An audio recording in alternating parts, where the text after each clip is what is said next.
오늘 강사 목사님이 오시기로 해서 빵꾸를 놨지만 오늘도 하나님께서 우리 가운데 큰 은혜가 있게 될 줄로 믿습니다. 간증을 통해서 이미 은혜를 받으셨기 때문에 오늘 말씀을 통해서 함께 또 은혜를 받기를 원합니다. 하나님 말씀을 같이 읽습니다. 히브리서 11장 1절부터 3절 시작. 믿음은 바라는 것들의 실상이요 보지 못하는 것들의 증거니 선진들이 이로써 증거를 얻었느니라. 믿음으로 모든 세계가 하나님의 말씀으로 지어진 줄을 우리가 아나니 보이는 것은 나타난 것으로 말미암아 된 것이 아니니라. 오늘 홍목숙 사모가 간증한 것도 아마 이 말씀에 아주 거의 맞는 그런 간증의 말씀들이었던 것 같습니다. 말씀을 들으면서 함께 은혜를 나누기를 원합니다. 어느 직물 공장에 있었습니다. 어느 직물 공장이 있는데 그 공장에는 여공들이 많은 일을 합니다. 그래서 실, 옷감을 짜고 그런 일들인데 실이 이제 옷감을 짜면서 실이 엉키게 되면 옷감을 더 이상 짤 수 없으니까 그때마다 그 공장의 제일 높은 책임자 공장장님한테 보고를 하면 그 공장장이 와서 그 얽힌 실타래를 풀어서 다시 기계가 돌아가서 옷감을 짜게 되고 그랬습니다. 그런데 한 번은 어떤 여공이 뭐 맨날 귀찮게 공장장을 불러서 그거를 실타래를 풀느냐. 뭐 그까지 뭐 어려운 것도 아닌 것 같은데. 근데 그 여공이 이제 기계를 돌리면서 옷감을 짜는데 실타래가 엉켰습니다. 실타래가 엉켜서 여공이 가서 이거 내가 한번 풀러보겠다. 그 풀려고 계속해서 그 실타래 엉킨 것을 풀르고 있는데 이렇게 해봐도 안 되고 저렇게 해봐도 안 되고 그렇게 계속해서 해보려고 해도 안 되니까 그것이 더 복잡하게 얽혀버리게 된 것입니다. 그래서 이 여공이 그때서야 어쩔 수 없이 자기 힘으로는 어쩔 수 없이 안 된다라고 하는 것을 판단을 내리고 나서 할 수 없이 공장장에 가서 실이 얽힌 것을 보고를 합니다. 그때 그 공장장이 복잡하게 얽힌 실을 보고 노발대발하고 이 여공이한테 야단을 칩니다. 실이 얽혔으면 즉시 와서 보고를 해야 이제 어쩌다가 이 지경까지 이르게 했느냐고 그러면서 그 여공을 엄청나게 호통을 칩니다. 그 공장장님 그 이야기하면 저는 사실 최선을 다했습니다. 그런데 그만 이렇게 실이 얽혀버리고 말았다라고 또 용서를 구하고 이야기를 합니다. 그래서 공장장이 하는 말이 이렇게 이야기합니다. 이런 일이 있을 때는 속히 당신이 할 수 있는 최선의 일은 뭐냐? 바로 공장장인 나에게 와서 보고하는 것이다. 이거를 풀어달라고 부탁하고 이야기하는 것이다. 다 두 번 다시 이런 것을 당신 스스로 풀려고 하지 말라고 그러면서 단단히 주의를 주었다라고 하는 그런 이야기입니다. 우리가 인생을 살아가다 보면 뜻하지 않게 삶이 얽힐 때가 있습니다. 정말 실타락에 얽혀서 감당하지 못할 정도로 이게 엉켜서 풀 수 없는 그런 인생의 삶이 얽힐 때가 있습니다. 이런저런 문제로 인해서 삶이 얽히고 인생이 얽힙니다. 어떻게 푸는 것이 최선의 것일까요? 여러분들이 인생을 살아오면서 지금까지 그런 실타래가 엉켜서 정말 풀 수 없을 정도의 인생의 삶이 엉켜온 적이 있냐고 말해요. 여러분들은 그 엉켰을 때 어떻게 그것을 해결했습니까? 내 힘으로 한 분도 있겠죠. 힘으로 노력해서 그 얽힌 것을 푸는 사람도 있겠죠. 그래 대부분의 사람들은 인생의 그 실타래와 같이 엉켜버리면 자기 스스로는 풀 수 없다는 것입니다. 누구의 도움을 받든지 도움을 청해서 그것을 얽힌 것을 풀어내야 되는 것입니다. 내가 그것을 풀으려고 하면 더 복잡해지고 더 엉켜버리고 마는 것입니다. 우리 믿는 사람들은 우리 인생의 그 문제가 그렇게 실타래처럼 엉켜 있을 때에, 얽혀 있을 때에 우리는 어떻게 해야 될까요? 우리는 살아계신 하나님, 전지전능하신 하나님, 우주 만물을 창조하신 그 하나님께 보고해야 되는 줄로 믿습니다. 그러면 하나님께서 그걸 풀어주시는 것입니다. 그것이 우리가 늘 말씀을 보고 예배를 드리고 기도하면서 우리의 믿음을 더 성숙시켜 나가는 길인 것입니다. 바로 그것이 믿음의 바른 삶이고 바른 신앙이고 바른 태도인 것입니다.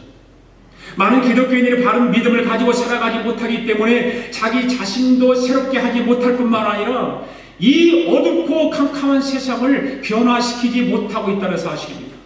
바른 믿음이 없기 때문에, 바른 믿음 생활을 하지 못하기 때문에, 바른 믿음을 가지고 있지 않으므로 도리어 세상에 동화되어서 세상 사람들에게 조롱을 당하고 정말 세상 사람들에게 손가락질을 받는 그런 대상이 되고 마는 것입니다.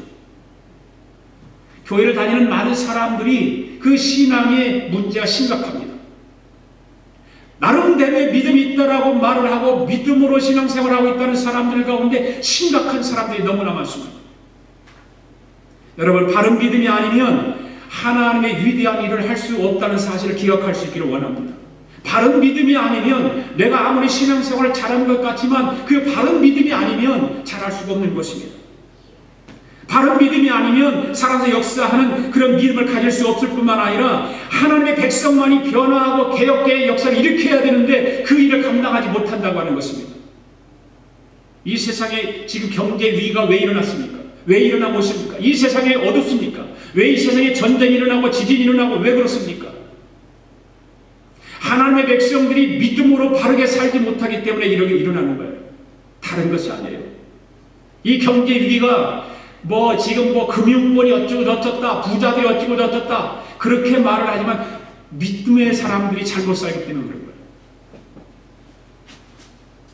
믿음의 역사라고 할 때 역사는 헬라어로 헤르몬이라고 하는 그런 단어인데 바로 행동의 뜻을 가지고 있다는 그런 단어입니다. 믿음입니다. 역사는 믿음이라고 하는 것은 행동하는 그런 삶입니다.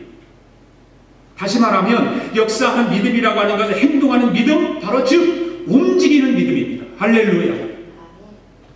내 가슴에만 품고 있는 것이 믿음이 아닙니다. 여러분에게 믿음이 있다면 그 역사하는 믿음을 통해서 내가 행동으로 움직여야 되는 것입니다. 그래서 뭐라고 합니까? 그런 우리가 영어 성경을 working faith라고 하잖아요. 그 믿음을 통해서 우리는 역동적으로 일해야 돼요. 믿음이 있으면 일해야 되고 믿음이 있으면 행동으로 옮겨야 되는 것입니다. 그러므로 믿음을 살아서 움직여야 하는 것입니다. 할렐루야. 상황을 변화시키지 못하는 믿음은 참된 믿음이 아닌 것입니다. 믿음이 있는 사람은 그 믿음이 반드시 삶의 어떤 추진력이 되어지는 것입니다. 그 믿음을 통해서 삶의 추진력이 생기는 것이고 자신도 새롭게 되고 세상도 좋은 영향을 주며 살아가게 되는 것입니다.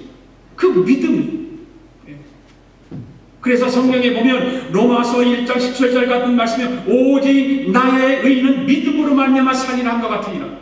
오직 나의 의는 믿음으로 살리라고 하는 이 단어가 신약성경 세 군데가 나와요. 한번 읽어볼까요? 로마서 1장 17절 시작. 복음에는 하나님의 의가 나타나서 믿음으로 믿음에 이르게 하나니 기록된 바 오직 의는 믿음으로 말미암아 살리라 한 것 같으니라. 갈라디아서 3장 11절. 또 하나님 앞에서 아무도 율법으로 말미암아 의롭게 되지 못할 것이 분명하니 이는 의는 믿음으로 말미암아 살리라 하였음이니라. 히브리서 10장 38절.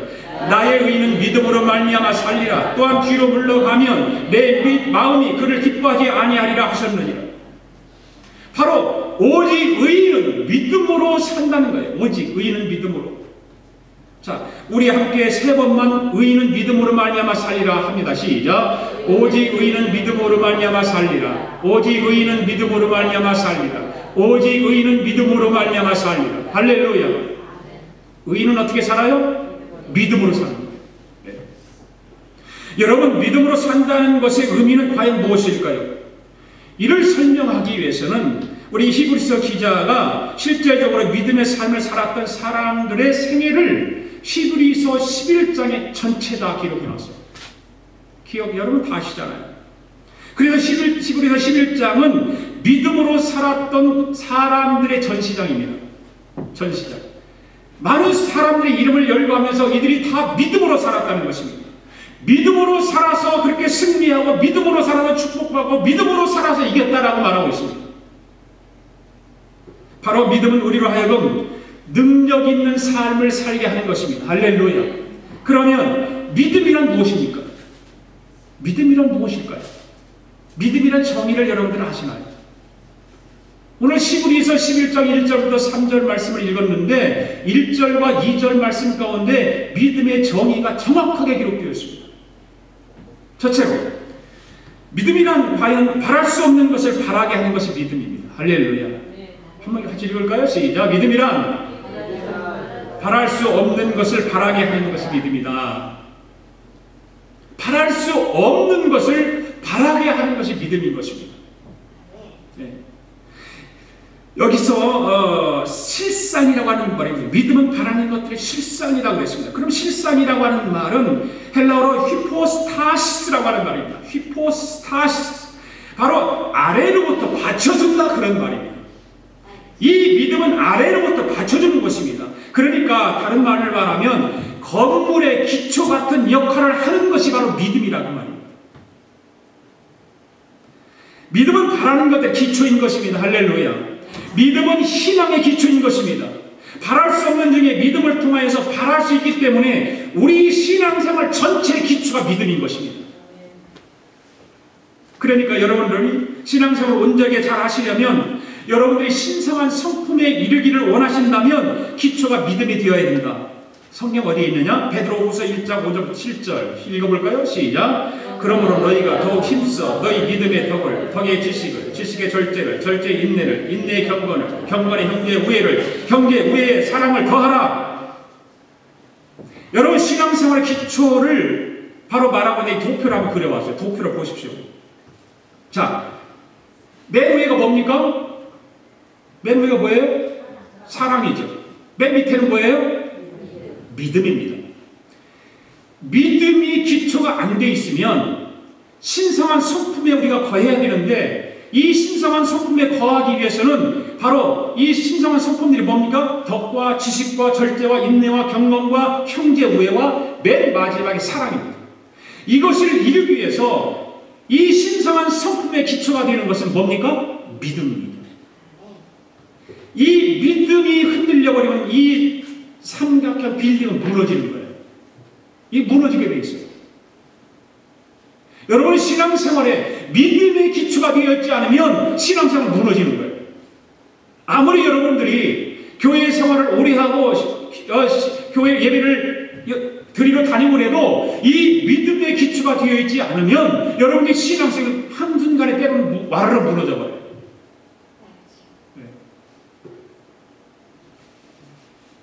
이 베드로후서 1장 5절과 7절의 말씀은 이 삼각형 빌딩을 피라미드 같은 것을 그려놨는데, 도표를 만들었는데, 이거를 잘 기억하세요. 네. 믿음의 철저한 이 바탕이 기초가 되어 있지 않으면 우리 신앙생활은 무너지는 것입니다. 여러분, 신앙생활의 열매가 있기를 원하십니까?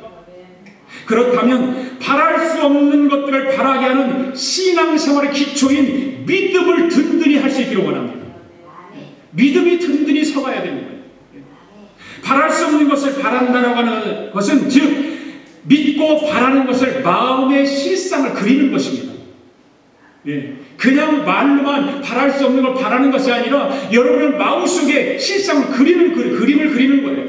여러분들이 지금 바라는 것이 무엇입니까? 여러분이 지금 꿈을 꾸고 여러분의 목표가 정해놓고 여러분이 바라는 것도 있을 건데, 그 바라는 것들은 무엇입니까? 그 바라는 것의 실상을 마음에 그리는 거예요. 바랄 수 없는 것을 바라본다고 하는 것이 바로 그런 것이 그것입니다. 그래서 마가복음 11장 24절에 뭐라고 말했어요? 시작. 믿고 기도한 것은 받은 줄로 믿으라. 그리하면 너에게 그대로 되리라. 할렐루야. 믿고 기도한 것은 받은 줄로 믿으라. 할렐루야. 그리하면 그대로 되리라. 이 말씀 믿으십니까? 믿으십니까? 그걸 기도해야 됩니까? 안 해야 됩니까? 믿고 기도하는 거, 믿고. 그러니까 여러분들이 지금 기도에 응답받기를 원하는 것은 바랄 수 없는 것 같은 거지만 그것을 바라보면서 마음의 실상을 그려놓고 기도하라는 거예요. 저와 여러분이 기도할 때 이루어진 것을 놓고 기도하지 않습니다. 아직 이루어지지 않은 것을 이루기 위해서 마음에 두고 기도하는 것입니다. 그렇죠? 그렇잖아요. 그것을 지금 볼 수 없는 거지만 보는 것 같이 마음에다 실상을 그려놓고 기도하는 거예요. 그냥 뜬구름 잡듯이 기도하지 마시고 정말 마음에 그리십시오. 마음에 채우십시오. 그러니까 참된 믿음의 기도는 응답이 오기 전에 응답받은 것 같이 바라며 마음의 실상과 그 마음의 영상을 그리는 거죠. 내가 목표하는 것 영상을 딱 그려놓고 정말 한번 기도하는 거야, 그걸로. 예.